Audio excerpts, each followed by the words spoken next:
An investigation into the events of January 6th is underway on Capitol Hill. Joining us is Congressman Barry Loudermilk of Georgia's 11th Congressional District. And Congressman, since the GOP took the majority in the House, you have been at work because you are chairman of the Oversight Panel on House Administration. And, of course, January 6th comes into your bailiwick. Sir, what have you learned in these many months of this investigation thus far, sir? Well, it's been a lot of work, as you alluded to.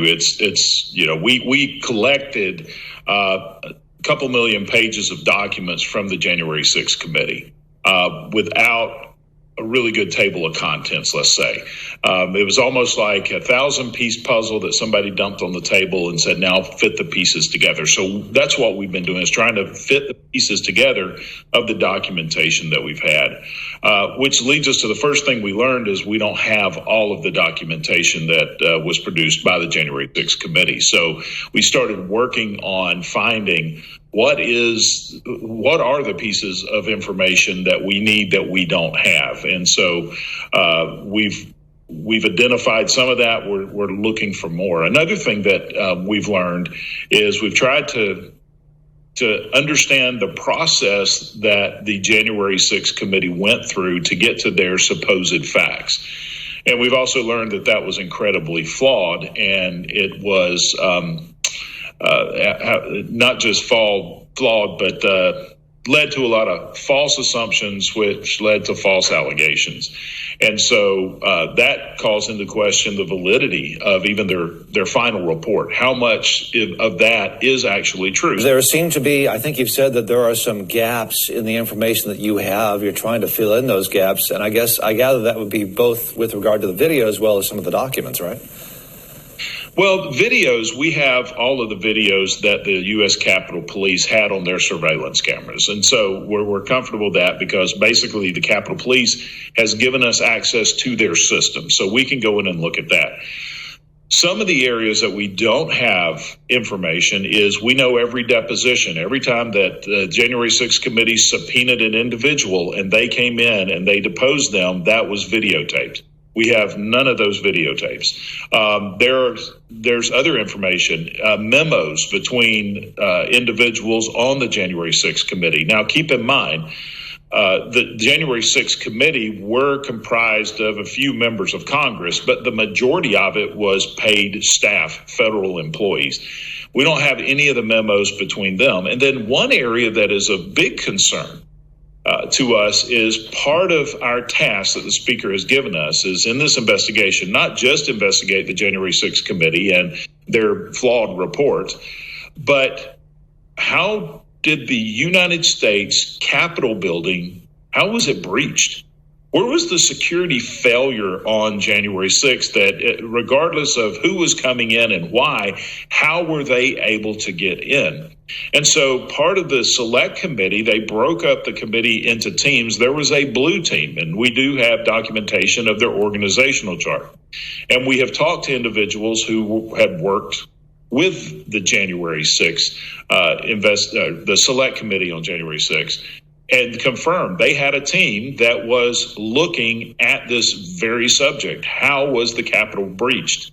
We have virtually no information from them. It is your understanding that there were some plainclothes agents. I don't know if we call them agents or human sources of information from various agencies. I think MPD, Metropolitan Police, DC Metropolitan Police is one. What were they doing, and do you know all of those people, and do you know what they were doing and where they were going? Because this is something that I think a lot of people have wondered about, is to the extent to which these people may have been involved in perhaps incentivizing people to get into the Capitol or move around, things like that. What do we know about that? Well, and that's one thing that we are actively looking into right now. And you're right. We do know that there were federal agents in plain clothes, at least in the crowds. What their role was, that's one of the things we're looking at. Did they engage in the protest? We're looking into that as well. But we also have to look at why would they be there? Well, there are some logical reasons why you would have federal agents. For instance, the United States Park Police, they're federal agents. They have the jurisdiction of the mall, the mall in D.C. You would expect that they would have plainclothes officers milling around, whenever there's a large protest. We do know that the United States Capitol Police had plainclothes officers in the crowds, even out at the White House, because there were members of Congress out there speaking that day. So you expect that they would have plainclothes officers. And part of that is if they're in the crowd, they're looking around for anything suspicious or any particular threat. The question becomes is if you have other federal officers such as FBI or Department of Homeland Security, Metropolitan Police, what were they doing there? And they may have a valid reason, but is it because they received intelligence that there is an imminent threat?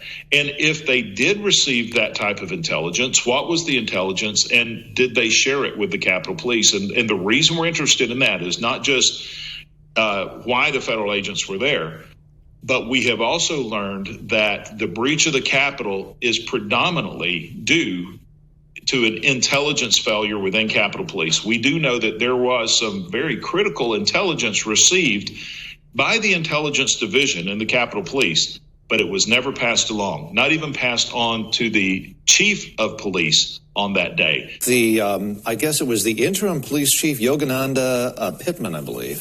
I think her nickname was Yogi. I think they called her Yogi.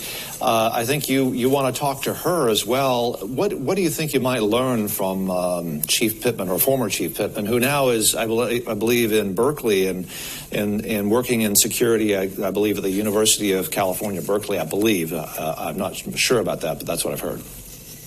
Yeah, she's one of the folks that we eventually do want to talk to. And we're trying to get together. Before you call somebody to them, you need to know exactly what you're going to ask, and so that's part of these gaps or these missing puzzle pieces that we believe that she holds, and we need to identify these questions because you may only get one shot at this person, or maybe a couple, and we'd like to do this without having to subpoena anyone. So she was the deputy chief over intelligence on January 6th, which that's where our security failure was. With it, we know that intelligence came in, significant intelligence, some intelligence that was provided by the FBI, Homeland Security, other federal agencies, and even some private citizens that ran certain chat groups and websites that they picked up on suspicious activity. There was a lot of information coming in to the Capitol Police, but the most critical pieces of information did not get passed along, and it was her department that failed. And, we have no information regarding that. And so we need to talk to her about, where was the failures? What the select committee never talked to her? Is that right? I'm sorry? The select committee never talked to her, right? Is that right? The select committee did talk to her. But what's interesting is when you see who the select committee interviewed, when they would depose someone asking some of the same questions, they would ask them in different ways. And you could tell that they kind of had a preconceived idea. For instance, every question they asked Ms. Pittman was very softball. But yet they bring in former Chief Sund, who was the actual chief of police that day, who Pelosi fired the very next day before you could be in the after action report done. Their questions of him were very hard and tried to pin him in the corner. And so when you start seeing, it appears you see this evidence, it looks like they played favorites with certain people. And so we need to ask these hard questions. Where was the failure? And here's another thing, John, that's concerning. I was a member of the congressional baseball team in 2017 when a shooter walked on the field and started shooting at us.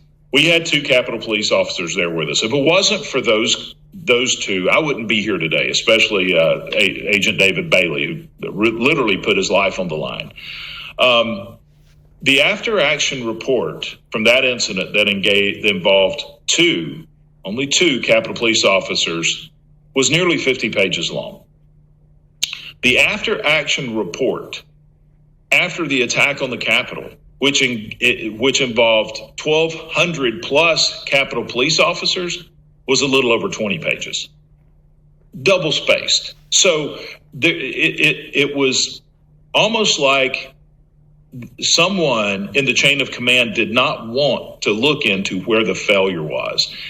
And so Ms. Pittman, not only was she the chief over the intelligence division, the deputy chief over intelligence, which failed leading up to January 6th, she was who was promoted to chief immediately after Chief Sund was fired the day after January 6th. Congressman Barry Loudermilk of the 11th Congressional District of Georgia, heading up the oversight panel of the House Administration Committee doing an investigation of January 6th. Sir, thank you for joining us on One America News, sir. It's been a pleasure, and thank you for your time. Thank you, John.